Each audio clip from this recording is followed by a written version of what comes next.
Brum brum brum, nandito na naman si Machong Brum Brum. Ha ha ha! Hi mama! Ha ha ha! Mga kabrum-brum, may nakita na naman tayo tutulog sa tabi ng kalsada mga kabrum-brum. Bigyan na naman natin ito ng pagkain, let's go! Punta tayo sa McDo mga kabrum-brum para bumili ng pagkain para ibigay doon sa natutulog sa tabi ng kalsada. Let's go mga kabrum-brum, let's go! Dito na tayo sa may McDo mga kabrum-brum. Bibili na tayo ng pagkain para ibigay doon sa natutulog sa tabi ng kalsada. Let's go mga kabrum-brum, pasok tayo, let's go. Dito na tayo mga kabrum-brum, bibili tayo ng pagkain, let's go.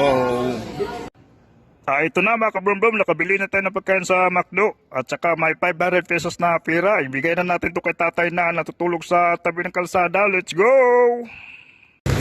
Let's go mga kabrum-brum. Ihatid na natin ito pagkain doon sa natutulog sa tabi ng kalsada. Katulog naman tayo ngayong gabi mga kabrum-brum doon sa natutulog sa tabi ng kalsada. Let's go mga kabrum-brum. Ihatid na natin ito. Let's go! Na doon sa tatay mga kabrum-brum. Ibigay na natin ito pagkain at saka pera. Let's go!